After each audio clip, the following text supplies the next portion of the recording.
All right, folks, welcome to the Short Vol Show Live. My name is David Lincoln, and here we are on a Wednesday afternoon, and the markets are pretty calm. I titled this segment "What Price Should You Pay for UVXY?"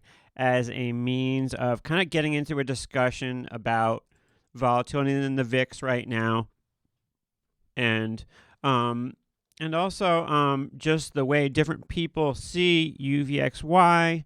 I just figured this would be a good starting point. If you've been following me for a while, you can maybe guess the answer to that question that I would give. But let's start by talking about different people who are involved with volatility. There's some people that have been posting. I've been seeing lately that it says like, every time it gets to this price in UVXY, I buy it, or we've broken through 200-day support, or the RSI well, let's just take a look actually right now at ProShares website and see what we've got here for UVXY comments, because reality is better than anything that I could actually come up with. And I'm not trying to put anybody on the spot here. I guess if you put a post on StockTwits, you're putting yourself on the spot to some extent.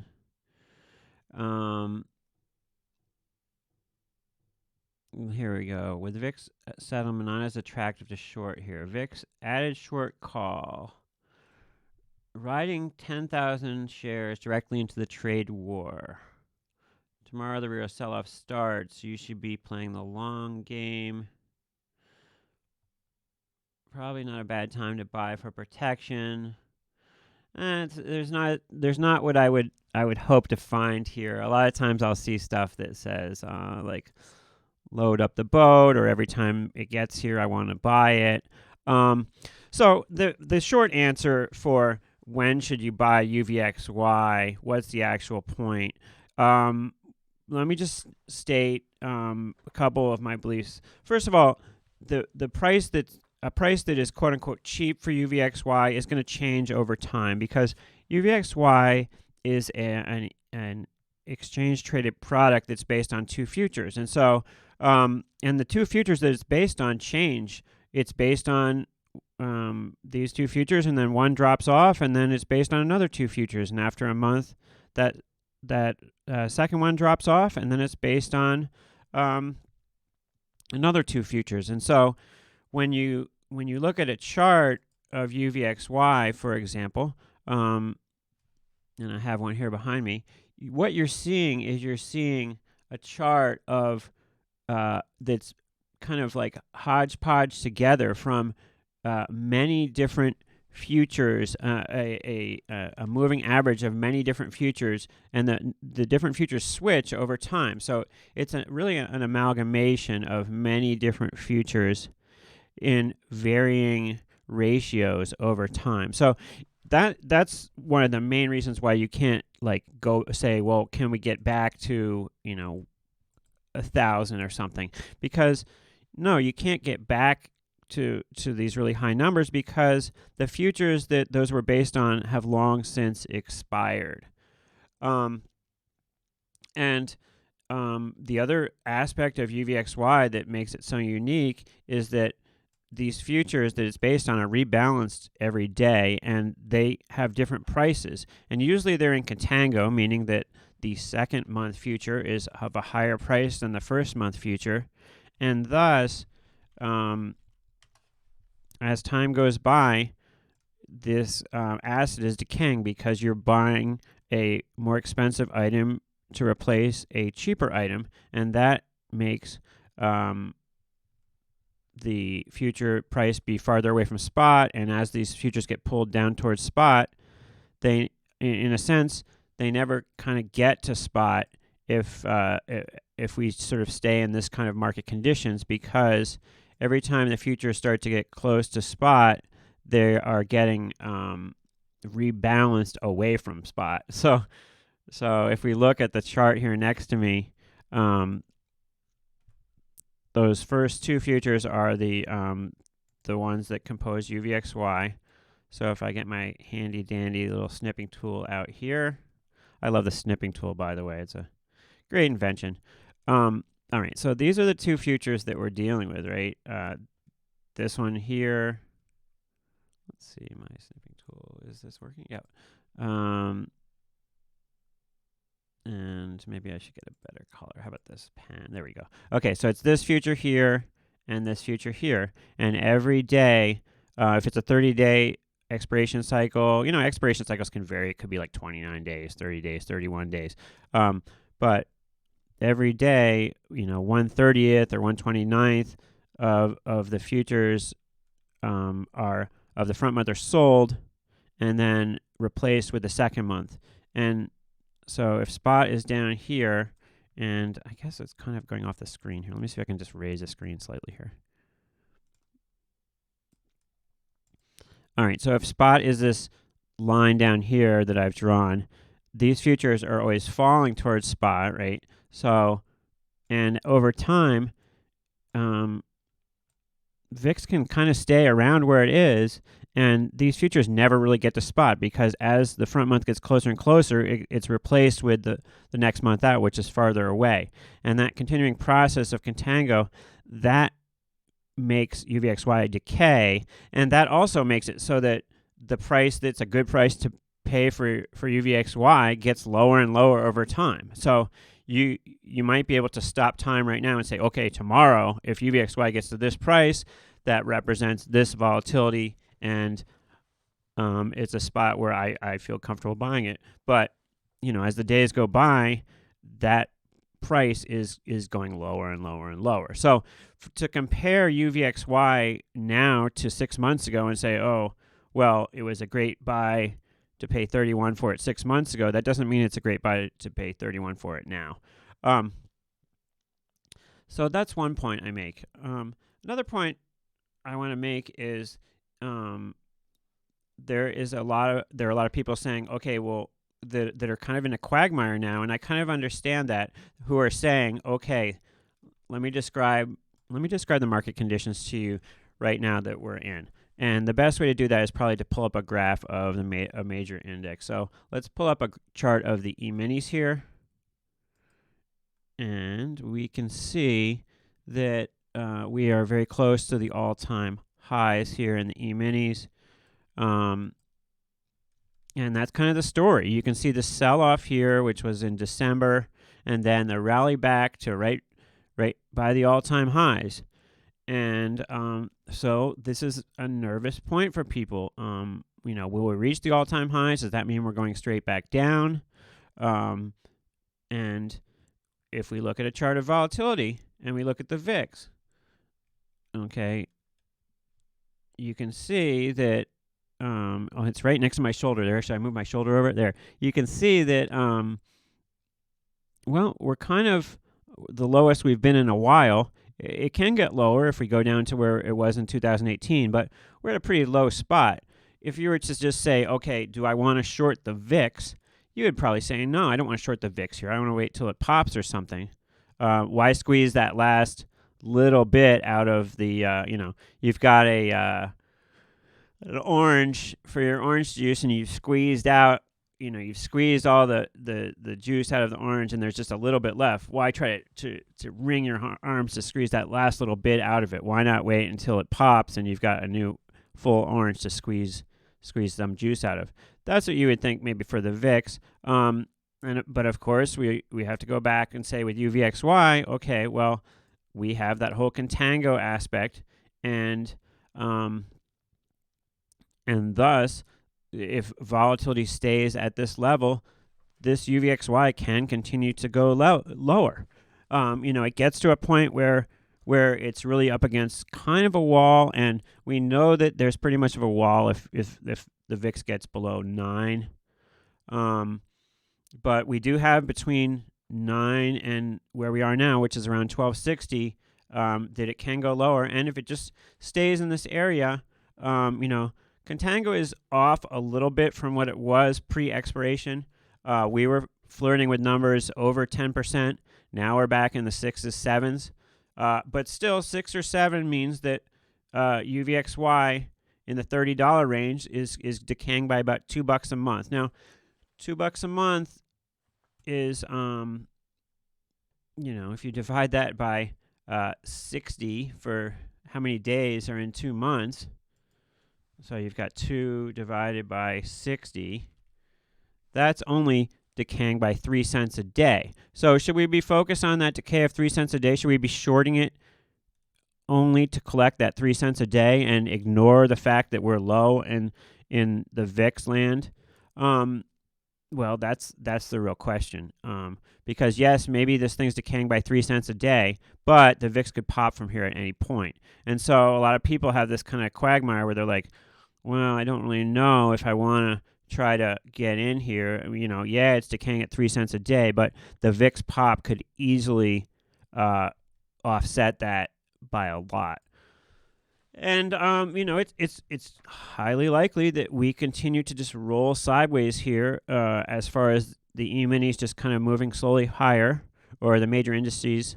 When I say E-minis, it's sort of a proxy for the major indices, but they continue to roll higher, and UVXY just slowly creeps down lower.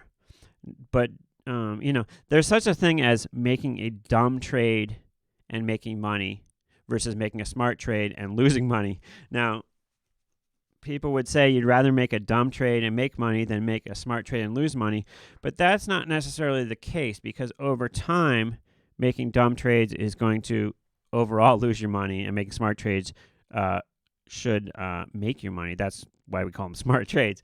And thus,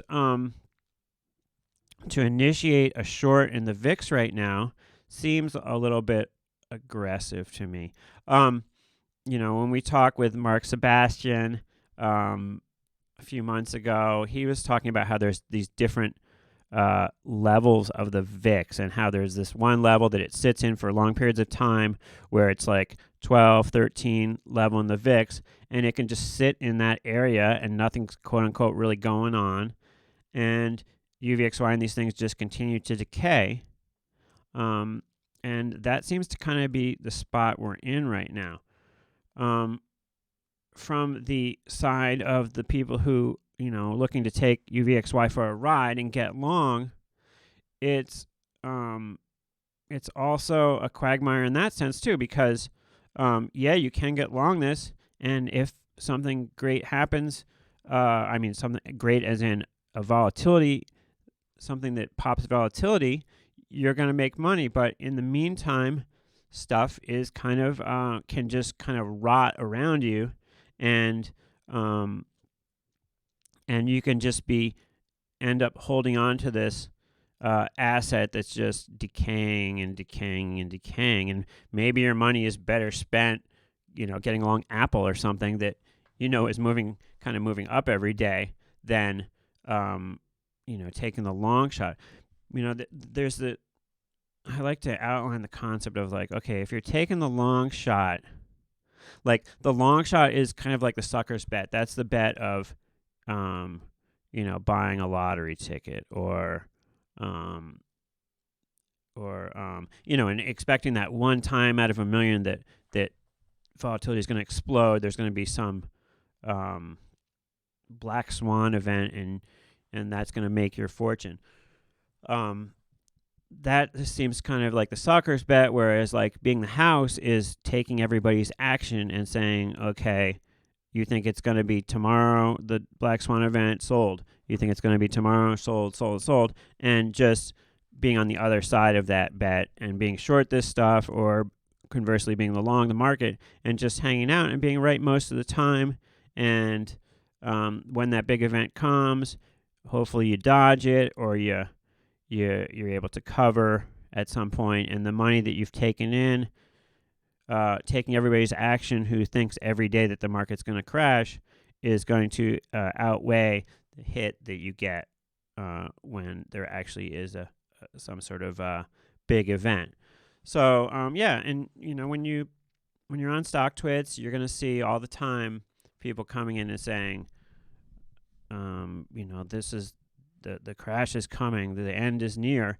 And, it's a source of aggravation for me, certainly as a YouTuber, when I see people who say, oh, the end is near, and they get way more views than me saying, well, the most likely thing is that we slowly rally. It's not as sexy to say that.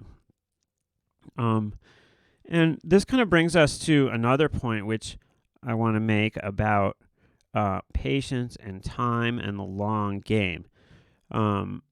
They say that the smarter people are planning ahead, looking out farther and farther in time. So there's a certain section of the population who, let's spend it all today, let's borrow money so that we can have a party today.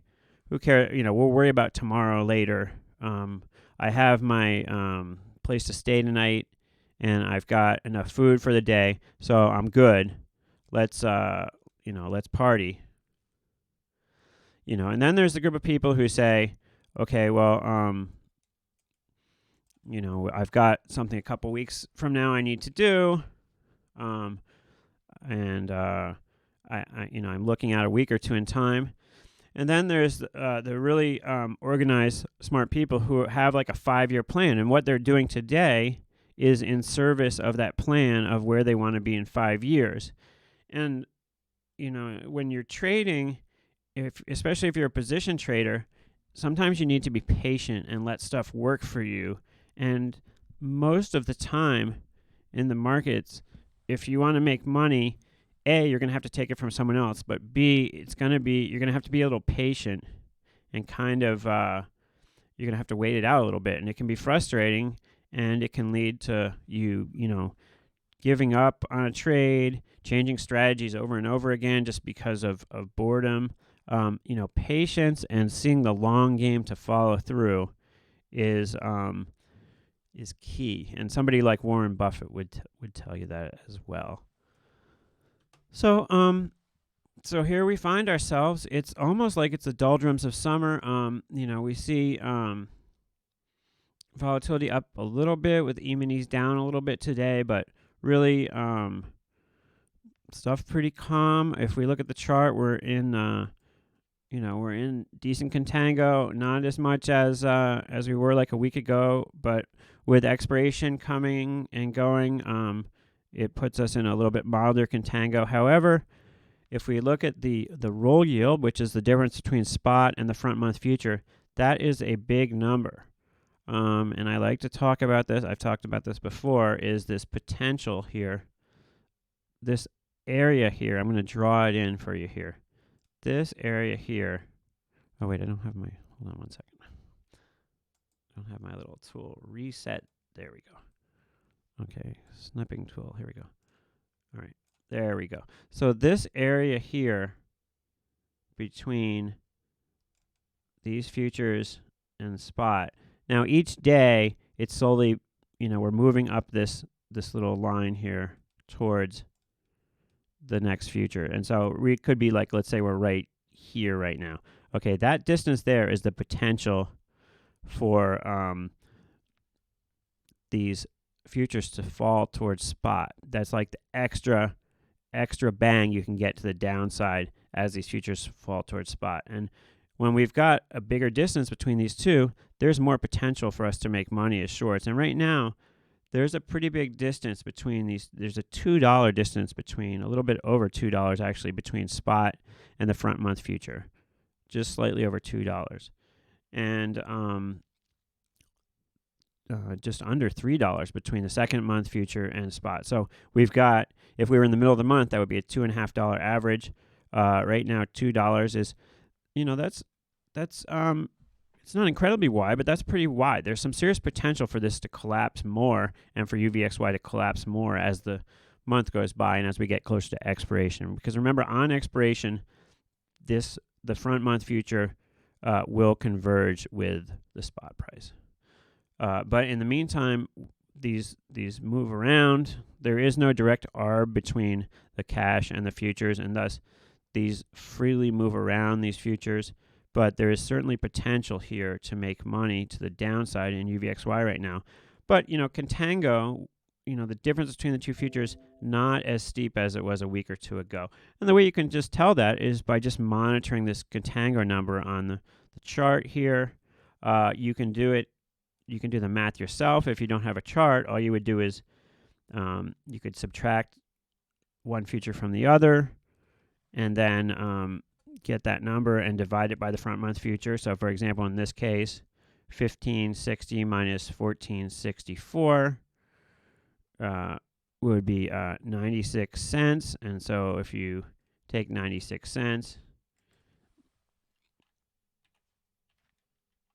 and divide that by 14, what did we say, 64, you're going to get 6.5%, which is the contango percent. So you can do the math yourself if you have the futures. On Thinkorswim, for example, we can pull up the futures. There, I have the symbols here. So we've got VX, the symbol, so /VX, the symbol for the VIX, and then I've got K19, and then VXM19 as the two futures. And so I can look on here, I can do the math myself. This would be the May and June futures, the May future being VXK19 and the June future being VXM19. I can do the math myself to see what contango is. And then I can take that number, 6%, and that's monthly. That's a monthly number, and I can multiply that by the price of UVXY now to see how much UVXY would decay, all things being equal in the month. And so if we go ahead and do that math, okay, so we've got, what do we say, 6%, 0.065, and if we said UVXY is around 32 now, times 32 equals 2.8. So UVXY decaying around $2.8 per month, all things being equal, if contango stays here. So there's that calculation for you. So the answer for UVXY is there's not an exact price that you're looking for that's a cheap price to buy UVXY. It did hit another all-time low today of 31.06. Now remember, this is going to continue to hit all-time lows through time. So that doesn't mean that it's going back up from here necessarily. However, we're pretty low in the VIX area, so I think there is some sort of case to be made if you are into buying UVXY as a way of getting long volatility, to do it when you're, right by an all-time low. There's certainly a case for that. But if you're going to buy it, don't hold it for more than 48 hours. That's my sort of rule of thumb. All right, so let's see what we got going here. Thank you for all of you for watching. And I have a very exciting guest that I'm going to be interviewing the day after tomorrow. Hey, what's up, Dave Modell and Oliver? With the VIX this low, would you consider call back spreads, poor man's covered call, or bull put?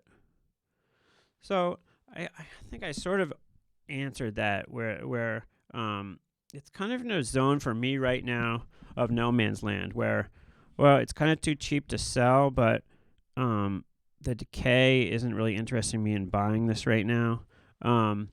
If you were gonna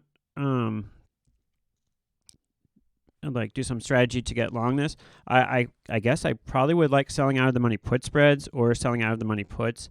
And the reason for that is you are helping, you've got that decay going against you, and you don't know when this is going to happen. So time is really against your is not on your side if you get long UVXY here. So a way to help put that back on your side is to sell some option that's going to decay and switch time a little bit more back on your side. So I might look at something. Let's see, if we go to UVXY, I might look at some out of the money put stuff. So let's say 30 days from now, maybe selling the May 29, something like the May 29, 26 put vertical. Maybe if you go out to June, maybe the June 25, 22 put vertical, something like that, where you're still several dollars out of the money, and it could slowly creep down to there with you still making money, and if it pops, you can capitalize on that. So I would look to sell out of the money puts or out of the money put spreads. That way you've got the time decay on your side, counteracting the forces of contango and the sort of the clock ticking from that. Hope that answers a little bit. And like I said, I'm very excited. I've got a real good interview coming up this week, which I think you folks will be excited about. I think most people will have heard of him. And we're working on some other video stuff too. I'm working to help people who are just starting out with options know some of the basic concepts. I think that that's worth going over more with people, because there's a lot of people who have made a lot of money trading and who've been very successful trading that just haven't jumped into options yet. And so I want to provide a way for them to do so and get up to speed quickly, and just explain it simply. So what I'm going to do is I'm going to bring somebody on here who really knows nothing about options and attempt to explain it to them. And through that exercise, it should help me identify, as I patiently explain it to them, people who haven't learned about it yet will learn about it too. So that's kind of my plan on options, teaching people about options. I appreciate all the support on Patreon. If you haven't signed up for Patreon, please consider doing so. There's a link in the description, and I don't make any money off of this, but Patreon would help me pay for some more equipment to make more shows and that sort of thing. All right, so yeah, market's pretty calm. Politically, things are pretty calm. I like to look at just like the top 10 moving stocks every day to kind of focus in on things. As far as my positions, I still am trading this FGen calendar spreads, but beyond that, I've switched a lot to cash right now. Just for the moment, I don't know. It kind of makes me feel more secure to have everything in cash for just a moment, and I'm focused on my FGen. So we're gonna have to see what happens with that particular issue. It's kind of awaiting news pending on some drug trials, but I have these spreads on, and so I'm just kind of seeing how it plays out. All right, well, thanks for watching me today, folks, and I will be back with you very shortly with more on the VIX.